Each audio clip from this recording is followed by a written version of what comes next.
माझं सौभाग्य भाग 30. दुसऱ्या दिवशी सगळे उठले. मुलं उठली, पण प्राजू आणि मधुरा अजूनही झोपल्या होत्या. विक्रांत त्याचा आवरून मधुराला उठवायला गेला. प्राजू अजूनही गाढ झोपेतच होती. थंडी थोडी कमी झाली होती म्हणून चेहऱ्यावरून पांघरुण काढलं होतं तिने. थोडेसे विस्कटलेले केस, चेहऱ्यावर गोड हसू, नो मेकअप. मधुराचं निरागस रूप पाहण्यात विक्रांत दंग झाला होता. पण उठवायचंही होतं ना तिला, म्हणून कानात झाडूची काडी टाकून गुदगुल्या करत होता. एकदा दोनदा तिने खांद्यानेच काय म्हणून बघितलं, मग कूस बदलून पुन्हा झोपी गेली. परत त्याने दुसऱ्या कानात तसंच केलं. ती वैतागली होती. तिच्या चेहऱ्यावर त्रासिक भाव होते. त्याला मात्र मज्जा वाटत होती. वैतागून तिने पांघरून डोक्यावरून घेतलं. मग पायाला गुदगुल्या करायला सुरुवात केली त्याने. डोळे न उघडता झोपेतच कोण आहे म्हणून विचारत होती ती. बच्चा, गुड मॉर्निंग. विक्रांत प्लीज ना, मला अजून झोपायचंय, ती झोपेतच म्हणाली. बच्चा उठ ना, सगळे उठलेत. आपण सुट्टीवर आहोत ना, 5 मिनिटं अजून प्लीज. 5 मिनिटं होऊन जातात तरी ती उठत नाही, म्हणून तो हलकेच तिच्या ओठांवर किस करतो. ते स्पर्शाने खाडकन तिचे डोळे उघडतात आणि ती उठून बसते. अहो, हे काय करताय? कोणी पाहिलं तर? किती ट्राय केला तरी तू उठली नाहीस, म्हणून हा शेवटचा पर्याय. मी असं उठवते का तुम्हाला? किती प्रेमाने आवाज देऊन उठवते. ती त्याच्या खांद्यावर डोकं ठेवून परत झोपली. पण मला चालेल असं उठवलं तरी, मी फक्त आयडिया दिलीये. चल, आता उठली आहेस तर आवरून घे. 10 वाजलेत बच्चा. अजून थोडं झोपू प्लीज. क्यूट पपी फेस करून ती म्हणाली. अजून एक किस करू? नको, जाते मी. खडूस. ती उठून आवरायला जाते. इकडे अशू आणि आवीच्या डोक्यात मधुराची मस्करी करायची आयडिया येते. दोघं मिळून गरम चहा घेऊन त्यांच्या रूम मध्ये येतात. प्राजूनी पूर्ण फेस ब्लँकेटनी कव्हर केला होता. आशू, नीट बघितलं ना, बार्बीच्या जागी प्राजू असेल तर तुला एक पंच देईल. अरे हो, मी बघितलंय मगाशीच. प्राजू उठून आवरायला गेलीये. त्यांचं काय चाललंय हे बघायला अभि पण तिथे आला. आशूने कप हातात धरला आणि अविने तिचं एक बोट चहात बुडवलं. चहा गरम असल्याने ती खूप जोरात किंचाळली. नील आणि विकी पळतच आले. चेहऱ्यावरचं पांघरुण काढल्यावर मात्र अशू आणि आवीची चांगलीच धांदल उडाली. त्यांनी पटकन चहाचा कप अभिच्या हातात दिला आणि तिथून पळ काढला. त्या आवाजाने मधुराही घाबरून पटकन आवरून बाहेर आली. या सगळ्यात अभि मात्र पुरता अडकला. महामायेच्या कचाट्यात सापडला. काय बोलावं काहीच समजेना. खाया पिया कुछ नहीं और ग्लास थोडा 12 आना. अभि, काय हे? ही काय पद्धत झाली का उठवायची? प्राजू फुल चिडून म्हणाली. मी काहीच नाही केलंय प्राजू. मग हा कप तुझ्याकडे कसा? तूच माझा हात त्यात टाकलास ना. जीजूंनी किती रोमॅन्टिक मूड मध्ये डॉलला उठवलं आणि तू. ती तसं बोलल्यावर मधुरा आणि विकी दोघं एकमेकांकडे कसनुसा चेहरा करून पाहत होते. म्हणजे ही जागी होती. सगळं ऐकलं हिने. आशू तर आधीच सटकला होता. आता अविही निसटण्याच्या बेतात होता. प्राजू, मी नाही, हे आशू आणि अविने केलंय. विचार हवं तर त्यांना. मी नाही प्राजू. आशूच म्हणाला मधुराची गंमत करू म्हणून. काय? माझी? मी ना याला सोडणार नाही आता. जसा आलाय तसा आमच्या मागे लागलाय. चल ग प्राजू, मधुरा म्हणाली. हो चल, याला दाखवूच. आधी पाडलं आणि आता भाजवलं मला, आणि तुम्ही कोणी मध्ये यायचं नाही. ई प्राजू, ते बघ बाहेर बसलाय.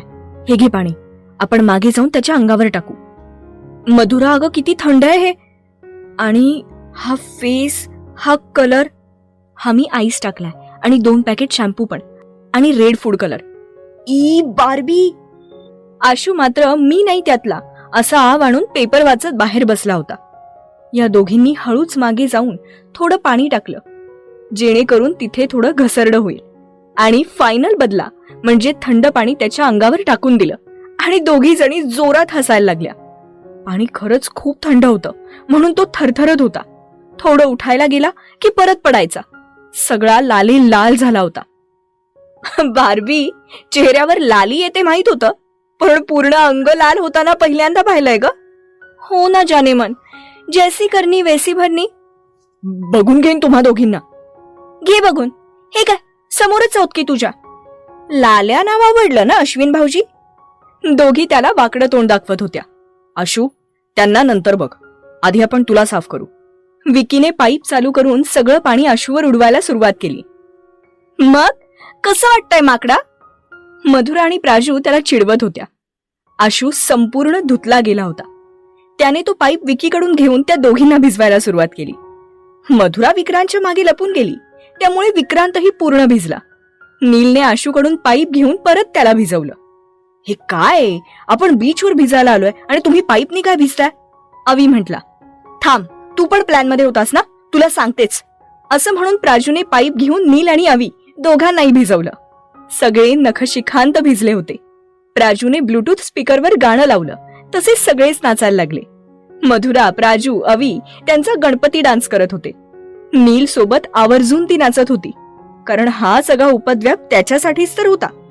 नील त्याचा सगळा भूतकाळ काही क्षणांसाठी का होईना विसरून गेला होता आणि यांच्यात लहान बनून गेला होता. अवीने कॅमेरा सेट केला होता शूटिंगसाठी. त्याला कोणतीही मुवमेंट मिस करायची नव्हती. विकी, आशू, अवी, अभि, नील, प्राजू, मधुरा सगळे राऊंड करून मस्त दिलखुलास नाचत होते. शेवटी मधुरा विक्रांत सोबत येऊन नाचू लागली. लव्हबर्ड्स कुठेही गेले तरी सोबत राहणारच. दमल्यावर तिथेच अंगणात बसले सगळे. 2 दिवस स्वयंपाकासाठी बाई ठेवली होती. त्यांनी सगळ्यांना गरमागरम चहा आणून दिला. चहा पिऊन सगळे परत आवरायला गेले. आज बीचवर खेळायला जायचा प्लॅन होता. सगळे व्हॉलीबॉल खेळत होते. प्राजू, अभि आणि नील एका टीम मध्ये आणि मधुरा, विक्रांत, अशू, अवी एका टीम मध्ये. मधुराला काहीच येत नव्हतं, म्हणून तिला लिंबू टिंबू बनवलं होतं. एकतर तिची उंची कमी पडायची आणि बॉल यायला लागला की ती हाताने मारायचा सोडून फेस कव्हर करायची. यात आशूची आणि तिची सेकंदाला भांडणं व्हायची. शेवटी माघार घेऊन ती गेम सोडून बाहेर निघून गेली. रेतीमध्ये एका लहान मुलासोबत घर बनवत बसली. विक्रांतचं मात्र पूर्ण लक्ष तिच्याकडेच होतं. तिने आज 3/4 ट्रॅक पॅन्ट आणि टी शर्ट घातला होता आणि छोटं हँड मंगळसूत्र. लग्न झाल्यासारखी वाटतच नव्हती. काही मुलं तिच्याकडे पाहत होती. विक्रांत गेम सोडून तिच्या जवळ येऊन बसला. तिने घर बनवलं होतं आणि हार्ट शेप मध्ये तिचं आणि विक्रांतचं नाव लिहिलं होतं. विक्रांतही तिच्यात सामील झाला. तो निघून आल्यामुळे त्यांची टीम हरली. नील, प्राजू आणि अभि त्याला चिडवत होते. अशू रागातच विकी आणि मधुराकडे आला. ओय, हे कॉलेजच्या मुलांसारखं काय करताय? रेतीमध्ये नाव एन ऑल, तुमच्यामुळे आपण हरलोय. हा, जसं काही तुला वर्ल्ड कपच मिळणार होता ना आशू, तूच म्हणालास ना मला जा, म्हणून मी आले. ए मधुरा, मी ना तुला जा म्हणालो, पण या विक्रांतला कुठे पडलाय माझं? जिथे याचा बच्चा तिथे हा. चांगला प्लेअर म्हणून घेतला आणि यांनी माझाच विश्वासघात केला. ओय ओय आशू, काय घात आहे नॉल? आधी तुझा तो लाल रंग काढ. ए प्राजू, ते बघ ना फुगेवाली, चल लाल्यासाठी मागणी टाकू. ओ फुगेवाली मावशी, आमच्याकडे मुलगा लाल्या आहे. मधुरा जोरात ओरडत पळून गेली. मधुरा, तुला तर मी, असं म्हणत आशू तिच्या मागे पळत सुटला. ती पुढे आणि तो मागे. बराच वेळ हा दंगा चालू होता. ती कधी अवीच्या मागे तर कधी नील आणि विकीच्या मागे लपून त्याला वाकडं दाखवायची. नीलने मध्यस्थी करून ते थांबवलं. सगळे वॉटर स्पोर्ट्सचा आनंद घ्यायला गेले. बाली ट्रिपमुळे तिची पाण्याची भीती कमी झाली होती. जेटस्की मध्ये सगळ्यांनी एक एकट्याने राईड घेतली, पण मधुरा आणि विकी दोघं एकत्र गेले. पाण्याच्या आणि पडण्याच्या भीतीने तिने त्याला गच्च पकडून ठेवलं होतं. पाण्याचे उडणारे तुषार विक्रांत चालवण्यात गुंग होता. तसा तो एक्सपर्ट होता. हिच्या मनात काही वेगळंच चालू होतं. तिने मागून हळूच उठून त्याच्या गालावर किस केलं. हे सगळं त्यालाही अनपेक्षित होतं, पण सुखदही होतं. त्यांना बघून अभि आणि प्राजू पण एकत्र राईडला गेले. सगळे पाण्यात परत मनसोक्त भिजले. नील बाहेर राहायचा म्हणून मधुराने काठाच्या थोडं पुढे पाण्यात पडण्याची ऍक्टिंग केली. विक्रांतला माहित होतं म्हणून त्याने थोडं दुर्लक्ष केलं. नीलला वाटलं तिला काही झालं की काय, म्हणून तो आला. मग सगळ्यांनी त्याला अजून थोडं आत नेऊन खूप भिजवलं. त्यालाही आपल्या वेडेपणात सामील करून घेतलं. या सगळ्यात संध्याकाळ कशी झाली समजलंच नाही. सूर्य आता मावळतीला आला होता. ती रम्य संध्याकाळ सर्वजण बघण्यात गुंग झाले. दिवसभर इतके खेळले की दुपारच्या जेवणाची कुणाला शुद्धच राहिली नाही. सगळे घरी परतले, फ्रेश व्हायला गेले. अभिने अंगणात बार्बेक्यू सेट केला होता. त्या टिमटिंग वासामुळे कुणालाच कंट्रोल होत नव्हतं. सगळे त्याचा मस्त आस्वाद घेत होते. मावशींना चुलीवर स्वयंपाकही करायला लावला होता. थोडं पोटात गेल्यावर स्पिन द बॉटल खेळत होते ते. सगळ्यात आधी अवी फसला. त्याला ट्रूथ अँड डेअर मध्ये चॉईस करायला लावलं तर तो ट्रूथ म्हटला. तुझ्यात आणि विक्रांतच्यात आधी काय प्रॉब्लेम होता? म्हणजे अॅन्युअल डेला तुम्ही खुन्नस का देत होतात? मधुराने प्रश्न विचारला. तिच्या ह्या प्रश्नावर दोघंही एकमेकांकडे पाहायला लागले. बार्बी ते सांग पटकन. ऍक्च्युली एकदा कंपनी कॅफेमध्ये आम्ही आलो होतो तेव्हा मी बसायला आणि ह्याने चेअर काढायला एकच वेळ झाली. तेव्हा मी पडलो. मग आमची खूप भांडणं झाली होती, अगदी मारामारीपर्यंत. सगळे मध्ये पडले म्हणून आमची भांडणं तिथे थांबली, पण खुन्नस नेहमी होती. हे ऐकून सगळ्यांच्याच भुवया उंचावल्या. अहो, तुम्ही असं केलं आमच्या अवीसोबत? ती थोडी रागात होती. नाही म्हटलं तरी अवी तिचा जुना जवळचा मित्र होता. बच्चा, जुना किस्सा आहे हा. अवी, हे तुला सॉरी म्हटले? नाही, बघ ना, तुझा नवरा अजून मला सॉरी नाही बोललाय. मी तुझ्यामुळे सगळं विसरून गेलो. बिचारा बारीक तोंड करत म्हटला. अहो, आत्ताच्या आत्ता सॉरी म्हणा आमच्या अवीला. बच्चा, विक्रांत. तिने रागीट लुक दिला. तसेच सगळेच हसायला लागले. सॉरी अवी, सगळ्यासाठीच. मला माझ्या रागावर कंट्रोल ठेवायला पाहिजे होता. I am extremely sorry bro. It's okay यार, मी केव्हाच विसरून गेलो ते सगळं. चाइल्डिश वाटतं आता. अवी म्हटला. आता खुश बच्चा? हो, that's like my good boy. ती त्याचे गाल ओढत म्हणाली. तसे सगळे ओरडतात आणि ती हलकेच लाजते. परत बॉटल स्पिन. आता बॉटल अभिकडे येते. तो डेअर घेतो. सगळे त्याला रोमॅन्टिक पद्धतीने प्रपोज करायला लावतात, लाईक विकी जिजू. तसा अभि प्राजूच्या समोर बसतो. तिचे दोन्ही हात हातात घेऊन तो तिला प्रपोज करतो. Having you by my side is what completes me, makes me and fulfills me. You complete me. So will you please marry me and complete the circle with me. अभिचं हे बोलणं ऐकून प्राजूच्या डोळ्यात पाणी येतं. तो हलक्या हाताने तिचे अश्रू पुसून त्याच्या गळ्यातलं लॉकेट काढून तिच्या गळ्यात घालतो आणि दिवाळीला एंगेजमेंटची घोषणा करतो. सगळे त्यांना कॉंग्रॅच्युलेट करतात. तर बहिणीचं लग्न होणार या विचाराने अवीचे डोळे पाणावतात. परत बॉटल स्पिन होते. आता बॉटल अशूवर येते. तो पण डेअर घेतो. मधुरा त्याला तिची तारीफ करायला सांगते. सगळे डोक्याला हात मारून घेतात. हे नको, मी नाही करणार. हे असं कुठे असतं कराव. ठीक आहे, जा मग वर टेरेसवर आणि मार उडी. ही पण डेअरच आहे ना? हा, हो ना? मधुराच्या या बोलण्यावर सगळे होकारार्थी मान हलवतात. तसा तो तिच्या समोर बसतो. मधुरा, काय सांगावं तुझ्याबद्दल? नावासारखीच तू मधुर, गोड आहेस. हा, थोडीशी अवखळ, बालिश, निरागस, पण तेवढी संयमी, सहनशील, सोशिक, पण थोडीशी रडूबाई. वेळ आली तर सगळ्यात खंबीर. तू आमच्या घरात आल्यापासून आमच्या घराला घरपण आलंय. कधी बच्चा, बार्बी, परी, डॉल, मधुरा, कितीतरी तुझी नावं आणि रूपही तशीच. आणि असं असलं तरी स्वभाव मात्र मधाळ. खूप लकी होत आम्ही सगळे की तू आमच्या घरात आलीस. अशीच नेहमी हसत राहा. तुझ्यासाठी हा तुझा आशू भाऊजी रोज पडत जाईल. हे ऐकून मधुराच्या डोळ्यात पाणी येतं. पण तू रडत जाऊ नकोस. खूप बेकार दिसतेस यार. तिचा इमोशनल फेस बघून तो विषय डायव्हर्ट करतो. परत बॉटल स्पिन होते. यावेळी नीलकडे येते. तोही डेअरच घेतो. यावेळी सगळे मिळून त्याला डेअर देतात की जी मुलगी त्या सगळ्यांना आवडेल तिच्याशी त्याने गपचूप लग्न करायचं. तोही ऍक्सेप्ट करतो. आता विकीकडे बॉटल येते. तो ट्रूथ घेतो. आशू मात्र हा चान्स सोडत नाही. विकी, तुला मधुरामधला कोणता गुण आवडत नाही? आशू, हा काय प्रश्न झाला? विक्रांतच्या चेहऱ्यावरचा तर रंगच उडाला. तो परत डेअर मागतो, पण आशू देत नाही. त्याची कंडिशन तर अशी झाली होती की इकडे आड आणि तिकडे विहीर. सगळे त्याची खेचत असतात. सांग सांग म्हणून फोर्स करतात. सॉरी बच्चा, हा गेम आहे ना, सो तू समजून घेशील. तू हुशार आहेस, मोठी आहेस ना. ती रागात मानेनेच नाही म्हणून मान हलवत असते. अरे बोल की, घाबरतोस की काय बायकोला? हो की नाही रे आशू? अवी म्हणतो. तशी तर बच्चा खूप गोड आहे. काही वाईट गुण नाही आहेत तिच्यात. पण हा, लगेच हायपर होऊन रडायचा स्वभाव नाही आवडत मला. तो माझ्या बच्चाचा वाईट गुण आहे असं वाटतं मला. विकी आवंढा गिळतच म्हणतो. सगळे याला ऍग्री करतात. त्याच्या मताला सहमती देतात म्हणून ती रागाने लालबुंद होते. हो का, मी रडकी, मी प्रत्येक गोष्टीला रिॲक्ट करते, लगेच हायपर होते, हो ना विक्रांत? माझ्यात वाईट गुण आहे, राईट? नाही बच्चा, it's just a game, don't take it seriously शोना. No Vikrant, you have hurted me. You always say I behave like a child, that I cry all the time. तुम्हाला नेहमी असंच वाटतं, राईट? नो बच्चा, it's not like that. You are taking it too personally. I am so sorry. I did not want to hurt you. Please, Shona. No, I don't want to listen anything. I'm done. I'm going. ती तणतणतच तिथून निघून गेली. विकीने पण आशूला मनात खूप शिव्या दिल्या आणि तो तिच्या मागे मनवायला गेला.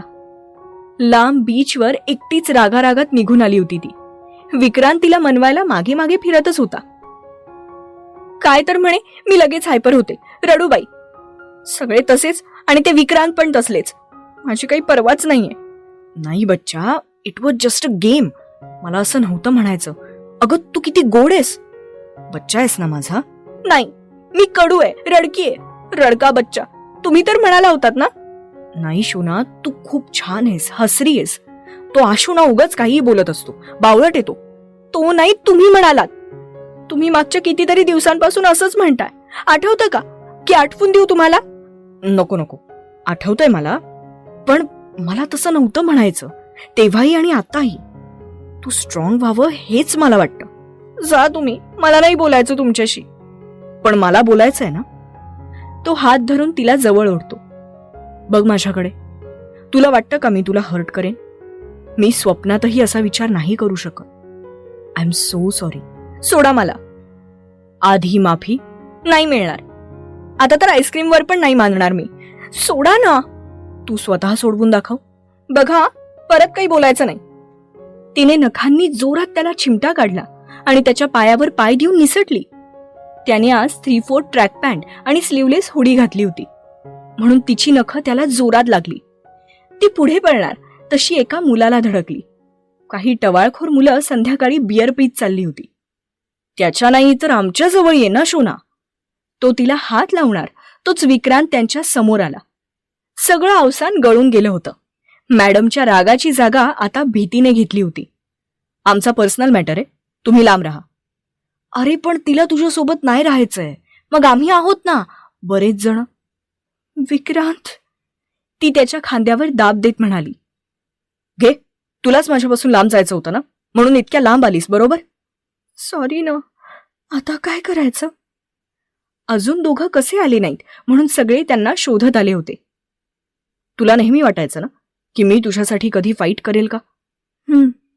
मग आज लाईव्ह टेलिकास्ट दाखवतो. नील, हिला तुझ्याकडे घे. आशू, अवी, अभि सगळे येतात, पण नील त्यांना थांबवतो. मधुराही नील जवळच थांबते. विक्रांत फुल जोश मध्ये एकेकाला मारत असतो. कुणाचा हात तर कुणाचा पाय. 4-5 जणांना तो एकटाच भारी पडला होता. एक जण त्याच्या डोक्यात ती बॉटल फोडणार, तसाच तो उलट्या हाताने ते घेऊन त्याच्याच डोक्यात फोडतो. त्याच वेळी एका मुलाचा पंच विक्रांतला लागतो तर त्याच्या ओठातून रक्त यायला लागतं. लागल्यामुळे तो थोडासा वागतो. त्याला तसं बघून मधुरा जोरात किंचाळते. तिच्या डोळ्यातून धारा तर चालूच असतात, ते काही वेगळं सांगायलाच नको.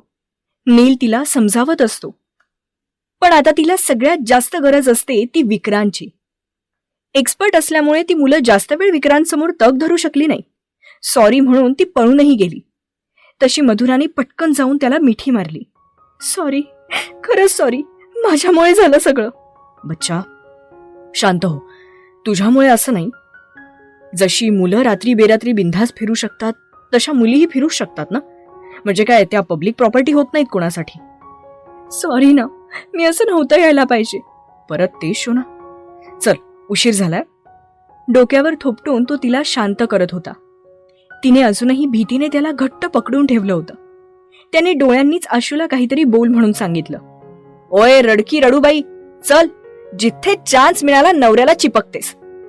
तुमचा ऍक्शन सीन झाला असेल तर आम्हाला भूक लागली. तुमच्या साहेबांचे हात खूप दिवसांपासून सळसळत होते, तुझ्यामुळे जरा मोकळे झाले. अजून रडलीस तर समुद्राला पूर येईल, सुनामी येईल. आशूचं हे बोलणं ऐकून ती थोडी बाजूला झाली. रडून रडून डोळे नाक लाल करून घेतलं होतं. गाल फुगून टम्म झाले होते. चल, जायचं बच्चा? चालू शकतेस ना? का तुला उचलून नेऊ? ती मानेनेच नको म्हणते. घरी आल्यावर पण ती शांतच असते. प्राजू सोबत जाऊन फ्रेश होऊन येते. विक्रांत पण फ्रेश होऊन आईस पॅकनी ओठांच्या इथे शेकत होता. आज चुलीवरच्या जेवणाचा बेत होता. वाव अभि, हे भारी आहे रे सगळं, आणि तेही केळ्याच्या पानावर, अप्रतिम, नील म्हणतो. माशाच्या आकाराचं ताट, त्यावर केळीच्या पानात तांदूळाची भाकरी, सॅलेड, फ्राईड फिश, करी, सुकटची चटणी, स्वीट डिश.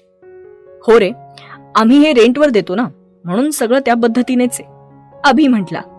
जेवा मॅडम, त्या मुलाचं भरलं असेल मार खाऊन पोट, पण तुमचा चेहरा मात्र रडून पार सुकून गेलाय, अभि म्हटला. हो ना, साधा मजाक पण नाही समजत तिला. अरे गेम चालू आहे, त्याचं काही नाही. नवरा काही बोलला की हिच्यातली सो कॉल्ड बायको झाली जागी. रडूबाई कुठची, जेव, नाहीतर हे मासे तुझ्या डोळ्यातल्या पाण्याने तरंगायला लागतील, आशू म्हटला. आशू चुप ना, झालं आता. मधुरा, पण यातून एक चांगला फायदा झाला आणि तुझी विश कंप्लीट पण झाली ना, नील म्हटला. नील, एक नाही 2 विशेस पूर्ण झाल्यात माझ्या गोड बायकोच्या. तशी ती विक्रांतकडे पाहते. कोणत्या? तो तिला एक घास भरवतो. मला फाईट खेळताना लाईव्ह बघायचं होतं, आणि दुसरं म्हणजे एक खास तुझ्यासाठी फाईट करणार होतो ना, मग हा चान्स बरोबर फिट होता. बरोबर बच्चा? तो भुवया उडवून तिला विचारतो. तसं तिच्या चेहऱ्यावर छोटंसं हसू येतं. चला, मला भूक लागली इतकं मारून त्यांना, जेव पटकन. सगळे फाईटचे सीन आठवत हसतच जेवणावर ताव मारतात. आशूच्या सिली जोकमुळे तिचा मूडही फ्रेश होतो. रात्रीचा मुलांचा वेगळा प्लॅन असतो, म्हणून ते प्राजू आणि मधुराला झोपायला सांगतात. Sorry Praju, if you don't mind, मी मधुरासोबत राहतो आज. ती घाबरलीये, रात्री दचकून जागी व्हायची. अरे जीजू, त्यात काय, तुम्ही इथे झोपा, मी तुमच्या बेडरूम मध्ये जाते. Take care. विक्रांत मधुराला झोपवायला बेडरूम मध्ये येतो. आय एम सॉरी, माझ्यामुळे खूप प्रॉब्लेम झाला ना. परत तेच, तुझी कॅसेट अजून तिथेच अडकलीये का? मी सांगितलं ना तुला, तुझी चूक नव्हती. पण शांत हो, मी नाही रागावलोय. तसं बरंच झालं, माझे हात साफ करून खूप दिवस झाले होते. थोडं वॉर्मअप केल्यासारखं वाटलं. हो का? पण तुम्ही खूप छान फाईट करता. तुम्हाला लागलं ना तेव्हा मी खूप घाबरले होते. बघू कुठे लागले. हो बघ ना, मला लागलं इथे उठावर. आता तूच औषध लावून दे. याचं मेडिसिन फक्त तुझ्याजवळ आहे. कोणतं? तसा तो अंगठा तिच्या उठावर फिरवतो. काय हो, तुम्हाला कधी काहीही सुचतं. दे ना लावून, खूप दुखतंय, तो सॅड फेस करून म्हणतो. तिलाही त्याची आज खूप गरज होती. जराही वेळ न दवडता तिने त्याच्या ओठांवर आपले ओठ टेकवले. खूप वेळ ती त्याला किस करत होती. तोही तिच्या केसात हात फिरवत होता. क्षणासाठी तोही घाबरलाच होता. तिला झोपवून तो बाहेर निघून आला. बाहेर मुलांची ओली पार्टी होती. यार विकी, तुझं खूपच अवघड आहे बाबा. बार्बी इतकी हट्टी असेल हे वाटलं नव्हतं. तिला फक्त तूच हँडल करू शकतोस, अवी म्हटला. हे सगळं या मूर्खामुळे झालंय, विकी आशूला उशी फेकून मारत म्हणतो.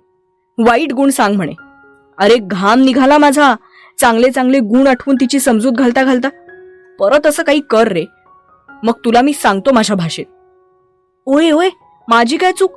अरे तुझी बायको तुझ्यासारखीच आहे, लगेच पेट घेते, आशू म्हणतो. विकी, तुला ड्रिंक? अभि विचारतो. नको, आज मला मूड नाहीये, तुम्ही करा एन्जॉय. सगळी गप्पा मारत बसतात. विक्रांत 2-3 वेळा उठून तिला बघून येतो. रात्री उशिरा सगळे झोपतात. कोणी बेडरूम मध्ये, तर आशू आणि आवी हॉलमध्ये सोफ्यावर झोपी जातात. विक्रांत रूम मध्ये येऊन तिला जवळ घेऊन झोपतो. ती थोडी दचकते, पण तिला सेफ फील करण्यासाठी तो मिठी जरा घट्ट करतो.